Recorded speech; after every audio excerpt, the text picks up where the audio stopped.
इस वीडियो में हम समझते हैं कि कुवैत का एक्सपेक्ट बिल क्या है और इससे भारत और मिस्र पर क्या असर पड़ेगा और भारत में बेरोजगारी का लेवल कितना बढ़ेगा। क्या भारत इस बिल को रोक सकता है और अगर नहीं रोक पाया तो भारत अपनी स्थिति को कैसे बचा के रखेगा। देखिए, कुवैत जो है वो मिडिल ईस्ट का एक छोटा सा देश है। ये यहाँ पे एक छोटा सा देश है, इसकी सीमा इराक से लगती है और सऊदी अरब से इसकी सीमा लग जाती है। ये गल्फ कंट्री है। गल्फ कंट्री किसे कहते हैं?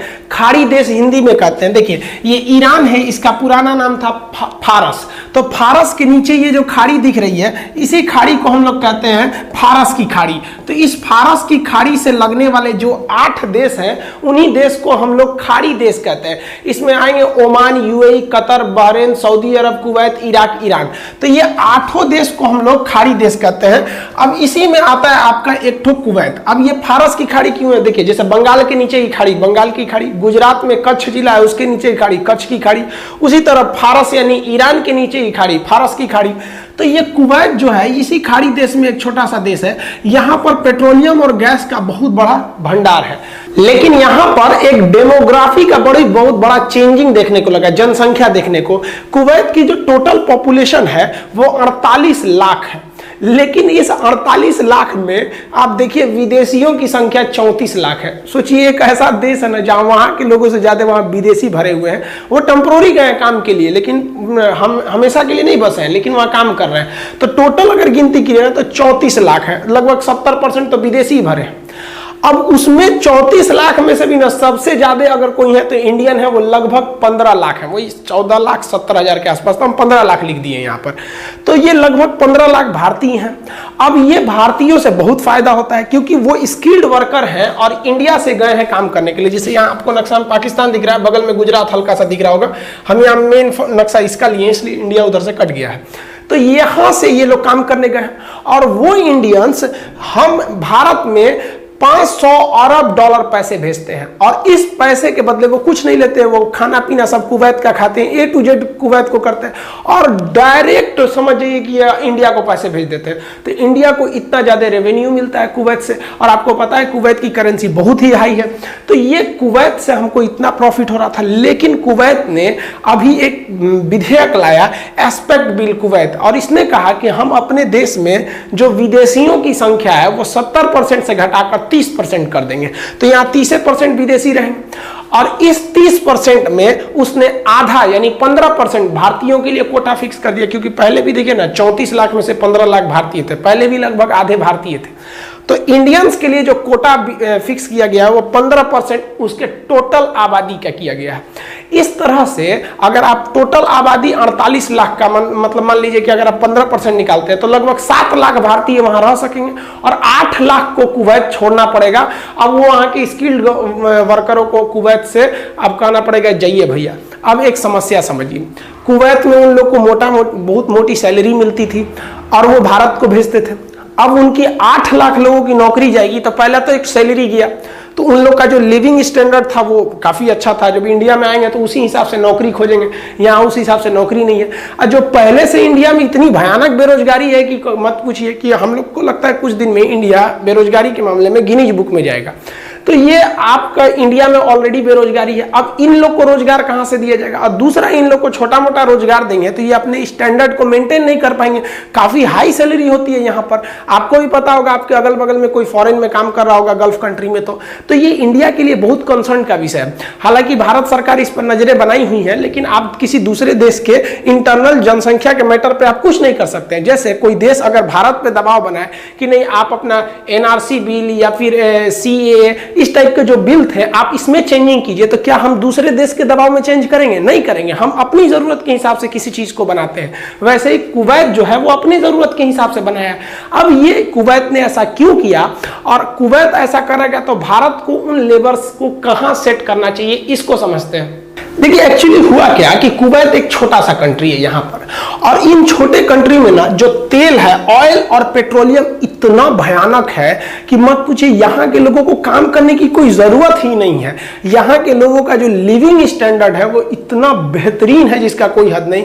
यहाँ इनके दादा परदादा के समय से ही, मतलब जैसे 1947 के बाद यानी 1950 के बाद पेट्रोलियम का युग चालू हुआ, और उस वक्त पेट्रोल को कहा जाता था कि भैया ये पूरे वर्ल्ड के लिए एक लगाम का का काम करते हैं। खाड़ी युद्ध भी हुआ था पेट्रोल को लेकर, तो पेट्रोलियम रोक दिया था उन लोगों ने। तो यहाँ पर 1950 से ही कुवैत के लोगों के अंदर काम करने का जो हैबिट है वो छूट चुका है। उनके दादा ने कोई काम नहीं किया, पिताजी ने नहीं किया, और जो अभी जनरेशन चल रही है उसने नहीं किया। और करने की जरूरत क्या है, वहां के गवर्नमेंट को पेट्रोल से इतना पैसा मिलता है कि टैक्स नहीं लगाती है, और वहां के लोगों पे बेहतरीन पैसे खर्च करती है, जिसका कोई हद नहीं, बेशुमार पैसे खर्च करती है।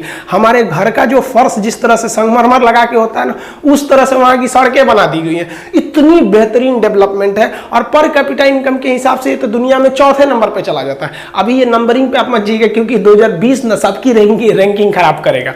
तो ये इतना बेहतरीन देश है। अब यहां हुआ क्या कि कोरोना पेंडेमिक आ गया, और कोरोना के वजह से पूरी दुनिया की फैक्ट्रीज बंद है, ट्रांसपोर्टेशन बंद है, ट्रक, कार, बाइक, सब चीज को निकलना एकदम कम हो गया है। तो लोगों का जो पेट्रोलियम का कंजम्पशन था पूरी तरह से घट गया है। पहला रीजन ये।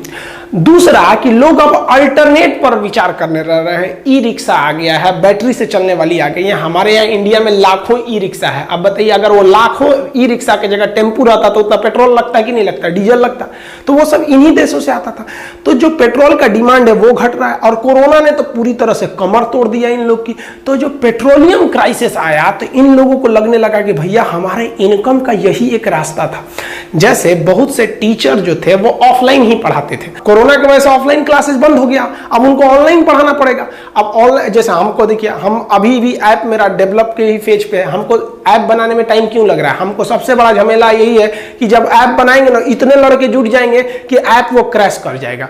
तो हमको देखिए, एक तरह से मार्च से लेके और अभी तक में पूरी कोचिंग बंद है, तो हमारा भी एक तरह से तो कोचिंग पे आश्रित था। तो हमको कुछ ना कुछ शिफ्ट करना पड़ेगा कि नहीं करना पड़ेगा ऑनलाइन आने के लिए। तो हम भी ऑनलाइन के लिए वर्क कर रहे हैं। हमारा भी यही टारगेट रहता है कि पढ़ाई को इंटरटेनमेंट बना दीजिए, ताकि लड़का जब पढ़ने बैठे ना तो उसको लगे ही नहीं कि हम पढ़ने बैठे हैं, उसके एक खुशी हो अंदर से कि आज हम कुछ नया सीखेंगे। तो अभी टॉपिक पे आते हैं। तो कोरोना ने इतना तबाही मचाया, इनके यहाँ पेट्रोलियम का पूरा मार्केट ध्वस्त हो गया। अब इनके जो नीति निदेशक थे बनाने वाले, उनको लग गया कि भैया कोई स्टेप लो वरना बर्बाद हो जाएंगे।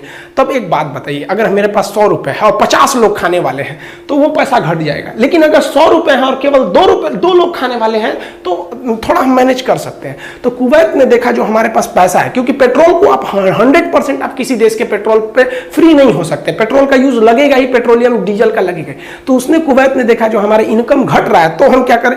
तो उसने कहा कि एक काम करो, जितने विदेशी उनको वापस भेज दो, तो जो भी पैसा रहेगा वो हम अपने लोगों पे खर्च करेंगे, और जब विदेशी वापस चले जाएंगे तो वो अपने देश के लोगों को स्किल बना सकेंगे, उनके अंदर काम करने की क्षमता डेवलप कर सकेंगे, जो उनके परदादा के समय से ही छूट चुका है। चूंकि उन लोग का लाइफ स्टाइल इतना लग्जरियस है कि सोना का झूमर रहता है। अब सोचिए ना, वहां के लोग राजा वगैरह आते हैं लोग तो सोना की सीढ़ी पे चढ़ते हैं लोग, हद है भाई साहब यहाँ पे।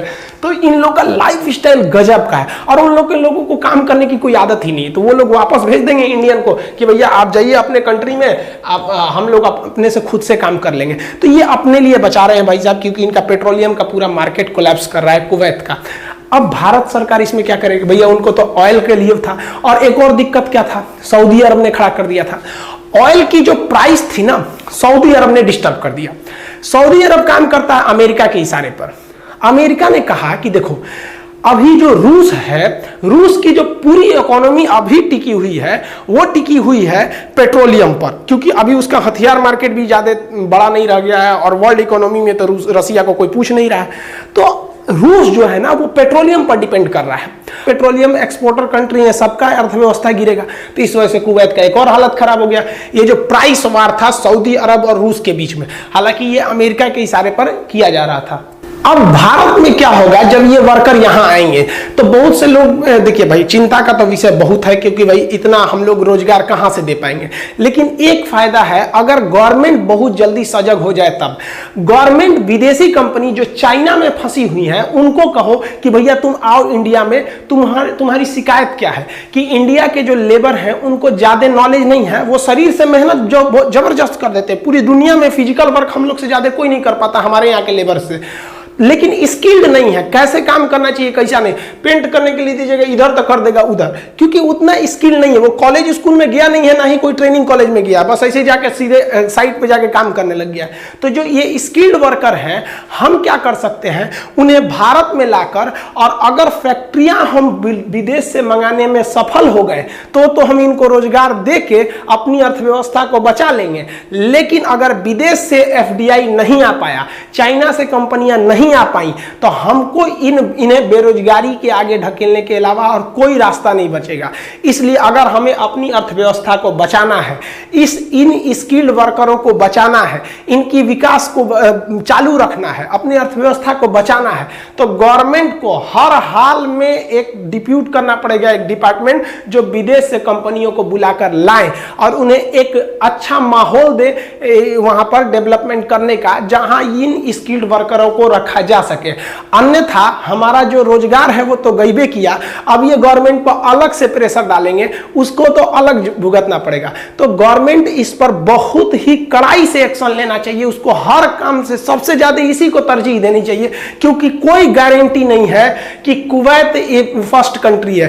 कहा जाता है ना, जब कोई स्टार्ट कर देता है तो धीरे धीरे सब उसके पीछे चलने रहते हैं। अब यूएई कहेगा कि भैया हमारे पास भी तो वही समस्या है, सऊदी अरब भी वही कहेगा, पूरे मिडिल ईस्ट में हमारे 55 लाख लोग से ज्यादा काम करते हैं, सब एक एक करके भगाना चालू कर देंगे। अब भाई उनकी भी मजबूरी है, आप उनको कुछ नहीं कोस सकते हैं। भैया हम अपना पेट काट के दूसरे को तो नहीं ना दे सकते हैं, कभी भी नहीं दे सकते, कोई भी कंट्री नहीं करेगा, हमको खुद से तैयार रहना पड़ेगा। तो भारत के लिए बहुत मौका है, पूरी दुनिया के कंपनियों को बुलाना चाहिए या फिर वर्चुअल मीटिंग करना चाहिए इस कोरोना के बीच में कि भैया देखो हमारे पास वर्ल्ड लेवल के लेबर हैं, अभी खाली बैठे हैं, तुम बोलो तुम जितना लेबर सैलरी देते थे अपने अमेरिका में या यहां पर, हम उससे कम सैलरी देंगे। रीजन क्या है कि अगर इन लोगों को सऊदी अरब, कुवैत, इराक में अगर इन लोग को आप 50,000 सैलरी दे रहे थे और इनको इंडिया में ले आके 30,000 भी दीजिएगा महीना का, तो ये खुश रहेंगे।